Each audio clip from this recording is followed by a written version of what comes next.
Hello, hello. Welcome to Financially Savvy in 20 Minutes, where we interview people and their tips, their tricks, and their tribulations on their road to success. And I'm Natalie Torres Haddad, aka Financially Savvy Latina, and I'm actually here at a very special conference. One of my dear friends is having her conference, which is Real Estate Investor Goddess. You probably heard her podcast, which is awesome too. If you're a woman in real estate or wanting to, this is definitely a place to be. And today I actually have one of the women that is going to be presenting as well during the conference, and as one of the women that we need to learn from. Because when it comes to money, when it comes to finances, sometimes we feel overwhelmed, and sometimes we're just not taught the right things that we need to know. Correct. And it's obviously a trial and error. So without further ado, I'd like to introduce you to Dr. Mary Jo. And she's a doctor, which is also another incredible. We need more of those women representing higher education, of course. But I wanted to start off with the question I always ask people. Do you remember the first time you got a check or cash that made you think differently about working for a 9-to-5, and you're like, whoa, I can do this and get paid and not have to exchange my time over for the one paycheck that it was? Well, it was kind of the opposite for me because what happened is that I was taught get a good education and a good job, which Likewise. a lot of us are really taught that, right? That's Yes. one of the sacred cows, so to speak.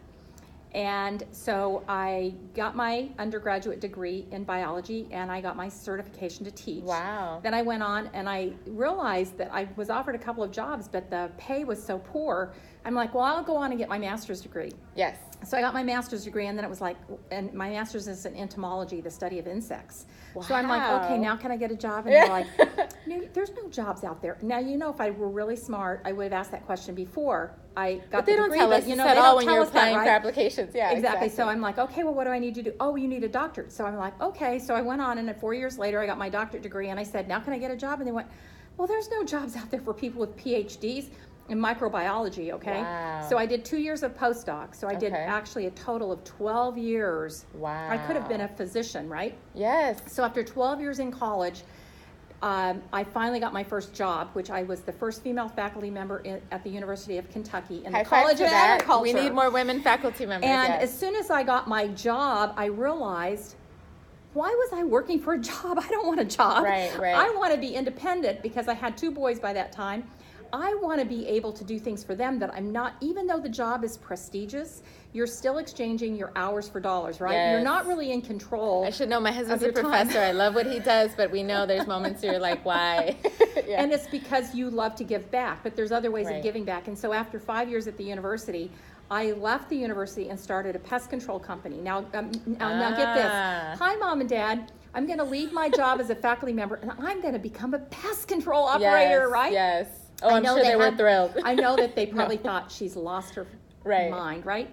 So they never said that, though probably when they hung up the phone, they probably rolled their eyes and said, oh my God, she's crazy. Right. So anyway, we left, my husband and I left the university, he was there as well, and we started our own pest control company, and it did really, really well. And in fact, the business is still going strong. But in 2001, we divorced, and I needed to figure out what I wanted to do. And I'd been investing in real estate, and realized that real estate was really what I wanted to do. So I went full-time into real estate in 2001. In 2004, I became a real estate mentor and trainer. That's key, guys, because this is before those that are listening, and most likely millennials, and that's before the crash too. So that's pretty key that she's been through different cycles. So Exactly, yes. exactly. So in fact, in 2004, I was coming out to California. I was doing a lot of training with students out here, and everybody we would ask, hey, what do you think is going to happen with the real estate cycle? And everybody in 2004 was saying, oh, it can't keep this. I was told the same thing, and I thought they were wrong. That's not true. It's like there's no way it can keep it up. There's no way. It's got to have a correction. And it just kept Right. going up, up, up, up, up.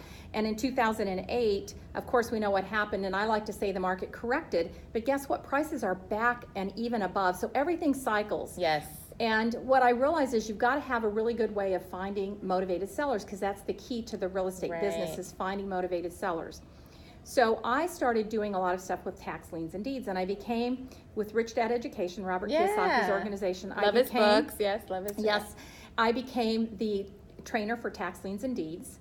And for the past 10 years, I taught. And a year ago, I started my own company called Dr. Tax Lien. And I teach people how, with very small amounts of money, they can invest in tax liens at 24%, 18%, 36%, 12%. Looks like I have to take another course. There's always something you can learn. Exactly. And that's a whole nother field, which is awesome. Right. It's another strategy. And tax sales only happen in most areas once a year. Right. So it's not like it takes a full-time business to be able to do this. Yeah, and it's perfect for someone that doesn't have a lot of money for down payment or cash. So and when you have money in a self-directed retirement account, guess what? That's the perfect marriage or union of two concepts, because the one disadvantage of tax liens is the fact that they're not liquid.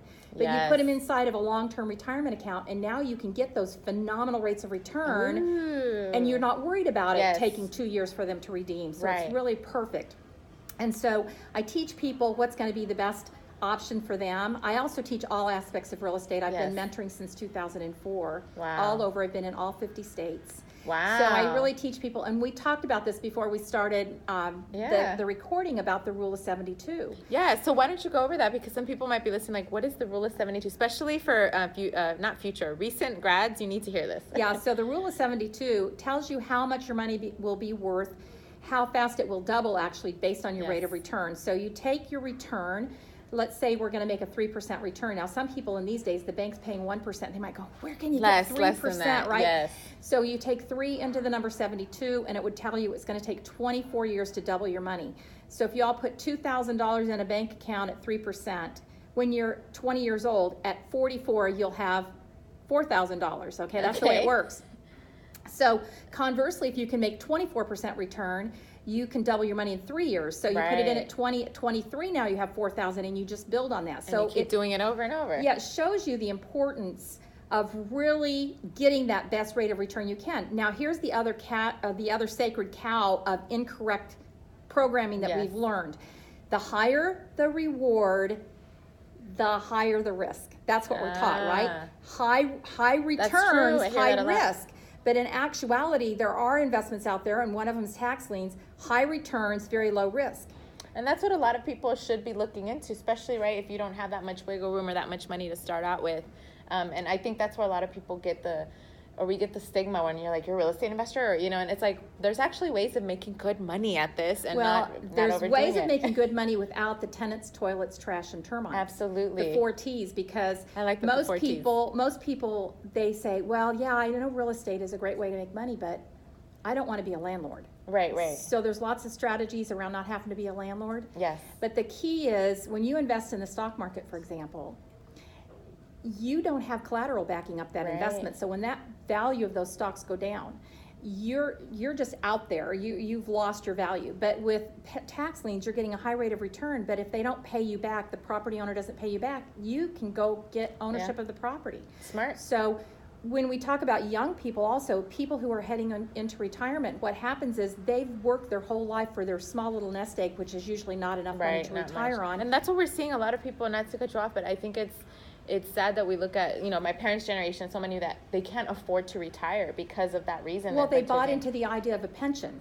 with a company, and companies have done away with pensions. Yep. So now they're having to plan on their own, and they haven't done that. Right. So now, when we're so worried about losing that small little nest egg that's not really going to get us a secure retirement, and so people are so fearful of going out and making an investment, and they want to make sure it's not risk, but they think that they can't get a high return with low risk. So what do? They put it in the bank. The bank goes out and buys tax liens. Now, if the bank thought that was a risky investment, the banks wouldn't be buying tax liens. Right. They're going out and getting 24% of their money off of that. They're paying you 1% on it. And what I like to teach people is go put your money where the bank's putting their money. Yes. You take it and you get the 24% instead of giving the bank 23% on your money. Yes, right? Exactly. So it's about becoming savvy and knowledgeable about investments, because the higher your level of knowledge, the lower your risk in everything you do. I like she said, the higher level of knowledge. And obviously, both of us come from a background of higher education. Correct. And obviously, our parents had probably taught us that, or society was like, yeah, we need to. Yep. Can you tell us maybe your first maybe fear or mistake that you had the first time you started investing in tax lien? Because I think that's something most people have, that fear of starting in with the first place. I know that was for me, when it's like the first place that I ever bought. It was such a scary moment. And then after that, I'm like, why was I freaking out about it? Is there something that you saw back then you're like, oh, I wish I could have told myself it was going to be okay? Well, I actually taught a class in Pima County, Arizona, and Tucson. I love to take groups to the live training Awesome, classes. awesome. Or live auctions. And when I was a little girl, my grandmother used to take me to farm auctions, and I just loved them. And listening to the auctioneer, and who'll give a quarter that is for the this, coolest right? thing. Yeah, exactly. So I had my students in the class in Tucson, Arizona, and I said, we're going to go to a tax sale. I said, there are auction items that are like $20. I said, now normally I would tell you, do your due diligence and then pick and choose what things you're going to buy. But I said, here's the key. I want you to go buy a $20 tax lien. I don't care what it is. Can any of you afford to lose $20? Right. Right. You know, what is that, like four you Starbucks buy or whatever, yeah, exactly. right? You go out and you eat lunch and there goes $20 easily. Right. So I said, just go buy a $20 tax lien. Then you can take the certificate, put it on a wall in the frame, you know, like a new business that has first dollar earned. Yes. Take that first tax lien, put it in a frame, put it on your wall, and put underneath it, I'm a tax lien investor. Right. So you get that first one out of the way, and it takes that whole scariness out of it because you've done it. And then you start learning how to do the research, how to do the due diligence, so you're making smart investment decisions. I said, I'm never going to tell you to just go buy a lien without doing the research ahead of time, but get that little one out of the way. I've gotten tax liens for like $1. And you know, I think that's so important, is that we find not just mentors and teachers like yourselves, because it kind of, unfortunately, we get so much of the I'll sell you this, but they're not giving us the background on how to do that, right? Exactly. So what is the saying? Teach a man to fish, or right? Instead, right? Don't give him fish. Don't give teach. If you give a man a fish, he'll have fish to eat for a day. But if you teach him how to fish, he'll have fish for a lifetime. Exactly. Yeah. So the fact that you come from that educational background, you really do care about your students. Absolutely. I think we need to have that. And I think that's a great advice, because sometimes the fear comes from something so big.